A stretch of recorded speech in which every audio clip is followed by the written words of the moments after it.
As the last year's game of the year receives its final gameplay update, I decided to become the fastest completionist on PSN profiles among the 85,000 registered players. Today, we are going to be looking at how I've managed to do this and showcase every strategy I use. Astro Bot has 44 trophies in the base game, but we also have to focus on the DLC trophies because they count towards the 100% as well. There are 3 DLCs in total which give us 14 additional trophies to collect. Mind you, these trophies are extremely easy and won't take up much time, but we still need to obviously get them. As per usual, you will also see the timer at the top left corner so you are in the picture of where we are at. We will start the timer as soon as we pop the first trophy and end the timer when we get the sweet platinum. PSN profiles can't sit like that as well, so that's why we don't start timing at the beginning of the game. That's about it for introduction. Let's kick some robot ass. We start up our game and immediately skip every cutscene available. There are 5 main galaxies with around 12 levels each. Some stages are longer while the others are ridiculously short, like the retro rampage levels, for example, that take around 2 minutes to complete, but we will get to them later. On our first planet we also get our first bot of many and earn the first trophy. In each level there are around 7 bots which we must find to progress in the game, but more importantly for us, also earn the respective trophy for finding every bot in the game. A little later we collect our first puzzle piece and earn another trophy. The puzzle pieces are the secondary collectible in the game, and after collecting a certain amount of them, they are used to build up various buildings back at our home base, like for example the changing room and the safari. With that explained, you now understand the whole gameplay loop. Enter a level, find every bot, find every puzzle, and peace out. One more thing actually. There are these secret disco balls that reveal a new exit out of a level and unlock a new secret planet. They are required for the 100% completion as well, and we shall return to them later. With every level there is a new gameplay quirk introduced, keeping the game fresh. In this one we have the frog boxing gloves that completely obliterate every enemy. We also find my favorite PlayStation mascot Crash, so I'm all excited. I own every main Crash game platinum trophy and I was wondering if I should speedrun a game or two. Back to it, we destroy the Matryoshka and continue on. There are instances where we have to revisit the level again just to unlock the secret level because we can't track back and get everything all at once. The most optimal scenario would be to collect every bot and every puzzle, but also leave through the hidden exit and activate the secret level, making us complete everything in one go. You can't have everything in life, so just stay humble and move on. In Destruction Derby we get our first glimpse of King Kong, who will be the first boss we face off in the last level. The music is also a banger, so I can't complain. Acquiring a new power-up in the form of a dog backpack, which by the way is the best ability in the game. You of course can have your wrong opinion if you disagree, I'm not judging. We must awake our inner LeBron James to get a trophy for scoring in the basket with a basketball. One thing we have to keep out for is our coin count. We need to have around 19,000 coins by the end of our adventure to acquire everything inside the gacha machine. The rewards will be very important at the end when we hunt the trophies in the crash site, which is the home base where all our slaves,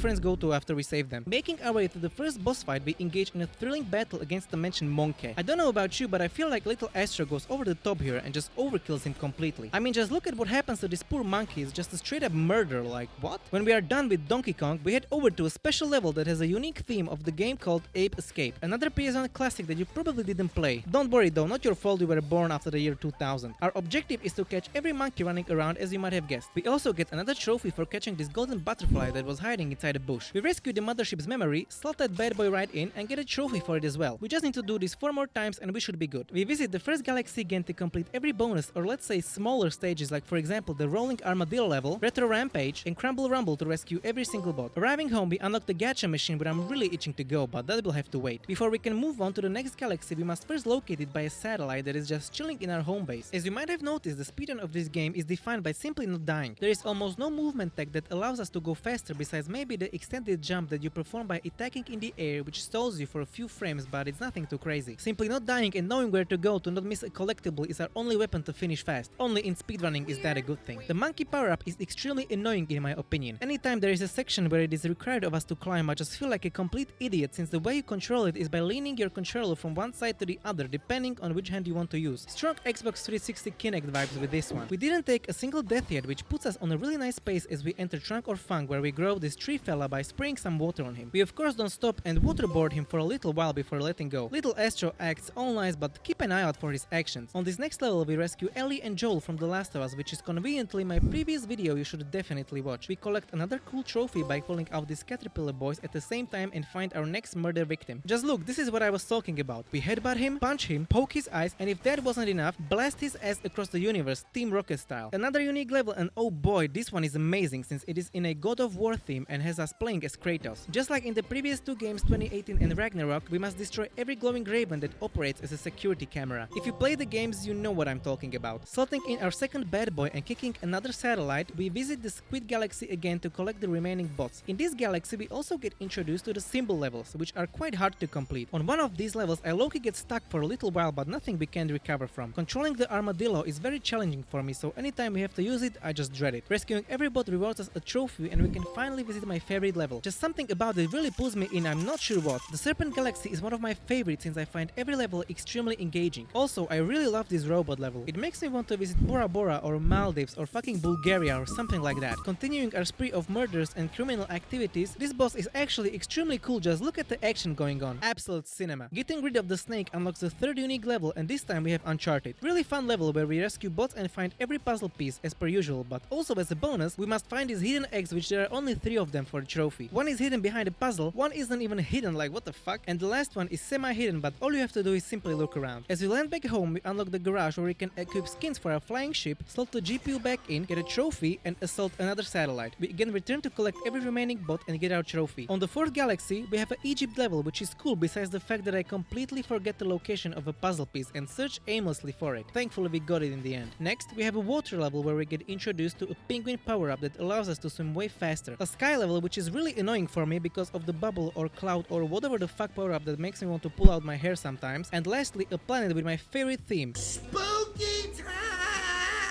The aesthetic of these Halloween scary levels is really soothing to me. We demolish another victim by pulling on their nose rings so hard it sends them 50 meters in the air. Yeah, just lock this fucker up, he's a menace to society, like what? Another unique level ahead of us, and this time we have the Loco Roco themed level. If you don't know what Loco Roco is, let me tell you that it is the goat of the PSP games. We recover the fan, open another building, this time we have the changing room for our robot, not the ship, and rescue every bot in the Chameleon Galaxy. Thankfully the symbol levels aren't too bad here, so we fly by them pretty quick. Onto the last main galaxy with about 3.5 hours of playtime. I don't want to repeat myself, but in the first level the OST is honestly a gem. I make a huge mistake at the end of the level, and instead of leaving the stage through the secret exit, I complete it normally, making me restart the whole level just to get it again. This cost me around 3.5 minutes, which is a lot when you are trying to be fast like me. I complete one more planet and change up my plan. Instead of finishing the 5th main galaxy first, I head over to the secret galaxy instead. This galaxy isn't really different in terms of mechanics, it really is just the same as usual. Although every level includes 5 bots instead of 7, making them a little shorter. My favorite level here is unsurprisingly the spooky one. What can I say, I'm a Silent Hill fan, don't blame me. We collect every bot here in about an hour and live happily with a trophy. Finishing the 5th galaxy by defeating the bird by caving his head in multiple times, like holy shit. We unlock the last unique level in the game, and this one is another banger. Even though I'm not a fan of the Horizon series, I must admit this level slaps. There is also another trophy waiting for us where we have to bait these spiky robots into electrocuting themselves on these wires. A really fun level. Maybe I should give the Horizon games another try. Back home we screw back the PS5's cover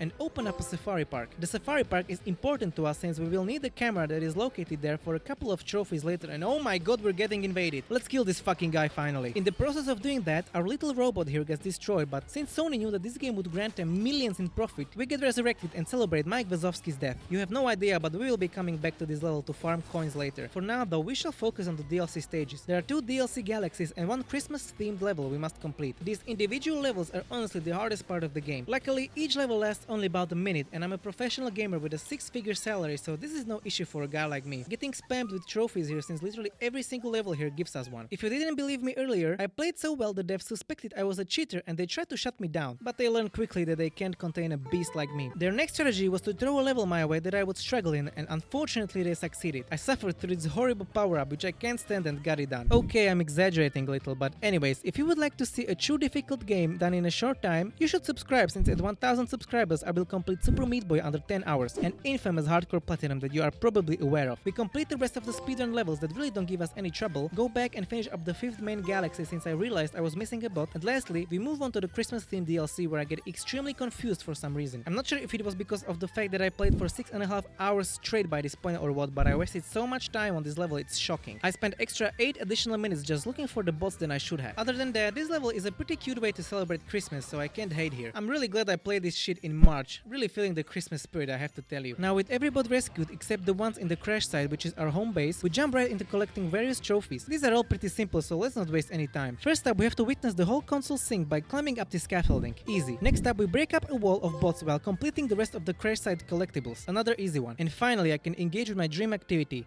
Slot machine. Feels good to be back. I don't have enough coins to acquire everything, but I just couldn't wait any longer, which is my bad. At least we get a trophy for it. That makes it worth it, doesn't it? Shortly after I was broke, broke since the house always wins and I was forced to do something else, so I decided, hey, time to get the level specific trophies. I loaded a bubbling under and swam as fast as I could so I can jump through this hoop like my fellow dolphins over here. The previously mentioned camera becomes important now and we use it to take a photo near a photo spot. A photo spot is a location in different levels that make you interact with the cardboard cutout for you to stick your head in, and then you are supposed to take a picture. Back at our place, we collect the last puzzle piece and build a golden statue of ourselves. Collecting 300 bots also unlocks a secret level which is supposed to be the last hardcore challenge for you to beat, and I have to give my opinion on this one. I heard on YouTube how extremely hard this level is, but come on, really? It truly isn't so bad. Like, I can't believe some people claim they spent 3 hours on this one singular level. Skill issue, honestly, nothing wrong with that obviously, but come on now. Although for this being the last available bot in the game before the DLCs came out, who the fuck even is this guy? What the hell am I seeing on my screen right now? Hello? The last thing we need to do is, of course, coin farm. We load up the credits level where every name we destroy awards us a bunch of coins. The machine gun they give you here is a godsend since one run rewards you around 1000 coins, which is quite a lot for a short amount of time. Collectively, I spent about 30 minutes just running this level over and over and over, but it truly is the fastest way to do it. Returning to our home base, we grab the trophy for receiving 150 gacha items and dive into the last few trophies of the game. To begin, we take a photo with our trusted camera where Drake and Lara Croft are in the same frame, annoy Kratos in a way that he freezes Thor in Elsa style, break it down with Crash for a while, empty the pockets of the Yakuza guy I think, slap the Street Fighter duo, bully our friends by being abusive, throw the biggest but also the shortest party known in the universe, and lastly, climb the giant PS5 in the middle for a nice view and even a nicer platinum trophy. This whole run took us just over 8 hours of pure gameplay, which I'm kinda bummed about since this run could have easily been under 8 hours if I didn't get confused in the endgame, but nothing we can do now. Maybe I'll revisit this game sometime in the future when a challenger appears and beats my time on PSMP, but not promising anything. Hopefully you enjoyed this video, and if you did, be sure to support me with a like and maybe a sub if you haven't already. Can't wait to speedrun Super Meat Boy for you guys, but it's still way off. Have a good rest of your day and see you next time, my friend.